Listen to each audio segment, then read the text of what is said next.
accéder au pouvoir alors qu'on a fait le choix de la démocratie. C'est inquiétant lorsqu'on se souvient des propos tenus par l'abbé Chol, et je les cite, où on avait besoin d'un courageux.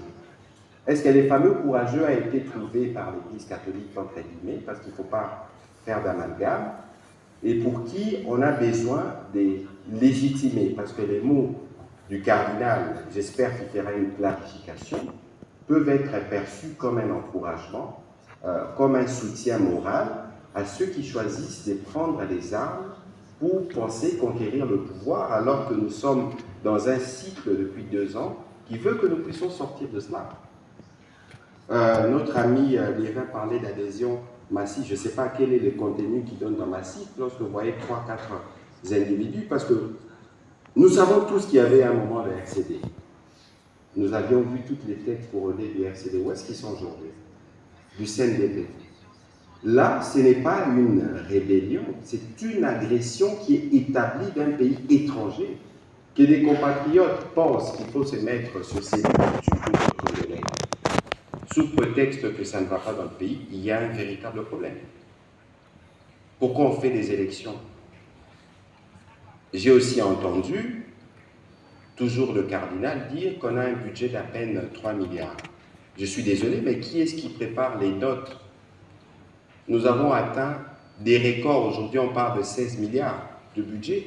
Regardez les contextes dans lesquels nous sommes, l'immense travail qui est fait dans les secteurs de la santé et de l'éducation.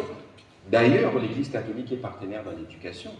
Alors, il ne faudrait pas, et de la santé, alors il ne faudrait pas donner l'impression que les Congos avaient tout il y a 15-20 ans, maintenant il n'y en a pas. Et cette manière de parler du gâteau, c'est quoi le message que le cardinal veut planter dans l'imaginaire collectif?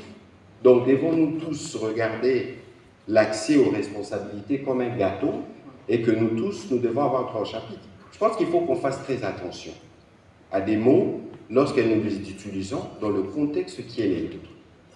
Au sujet du propos du secrétaire général de l'UDPS, nous, généralement, nous nous réservons de commenter dans ces cadres les activités politiques. Mais il y a un fait qu'il faut relever, c'est qu'il y a un besoin aujourd'hui pour tous ceux qui sont attachés à la démocratie, pour tous ceux qui sont attachés au principe pour lequel les pionniers de l'indépendance sont morts, de s'y prononcer lorsque des compatriotes pensent qu'ils doivent recourir au métier des armes.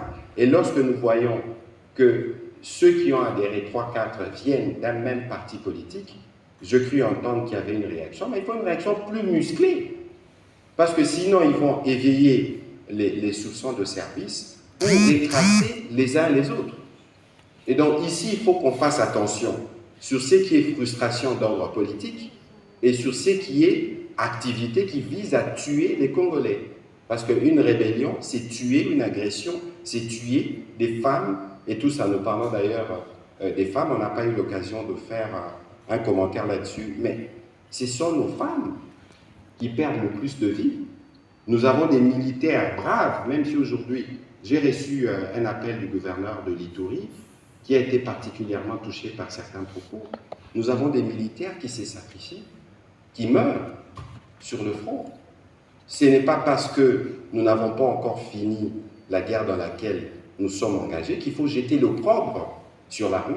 C'est très dangereux et j'invite le cardinal à clarifier ses propos pour ne pas laisser penser à d'autres que lui serait l'auteur moral, lui donnerait un soutien, une caution morale à cette aventure qui vise à tuer les Congolais. Pour casser ceux qui pensent dans leur mémoire qu'il y avait un courageux dont on avait besoin et qui a surgi et pour lequel il faut donner des mots de soutien. C'est extrêmement dangereux.